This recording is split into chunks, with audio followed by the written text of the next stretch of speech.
In today's video, I'm going to teach you how to effectively use the HTTP request node in n8n.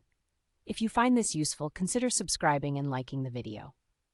Now, before we dive into the specifics, let's quickly recap what n8n is. It's an open-source workflow automation tool that allows you to build complex workflows by connecting different applications and services.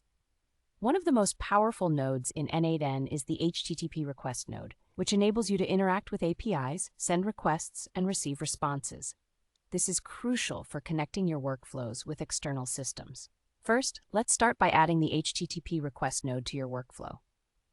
In n8n, you'll find an option to create a new workflow. Once you're in the workflow editor, click on the plus icon to add a new node, and then type HTTP request in the search bar.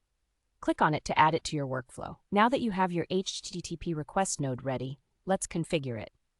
You'll see a few fields that you need to fill in. The first field is the HTTP method. This drop-down menu allows you to choose how you want to send your request.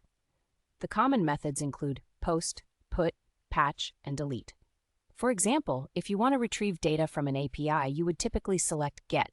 If you're sending new data to an API, you might choose POST.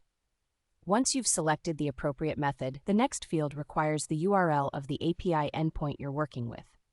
Make sure you double-check that this URL is correct, as a small typo can lead to errors. You can paste the URL directly or type it out. Now, depending on your API's requirements, you might need to provide additional information. For example, if you're using the POST method to send data, you'll need to specify the data in the body field. You can switch to the Body tab, where you'll see options for sending JSON, form data, or binary data. Select JSON and write your data in the required format. If your API requires authentication, you'll need to set that up as well. This can often be done by inserting header parameters. You'll find a headers section in your node configuration. Simply click on Add Header and specify the key and value fields based on what your API documentation requires. This could be something like an API key or a bearer token. Another handy feature to know about is how to handle the response from the API. After you make your request, you want to ensure that you properly process the data you receive. You can do this by following up the HTTP request node with another node, depending on what you aim to accomplish. For instance, if you're trying to save that data to a database, you would follow using a database-related node. If you want to see the results of your HTTP request, make sure you click on the Execute Node button in n8n. This will run the node and show you the output right in the editor.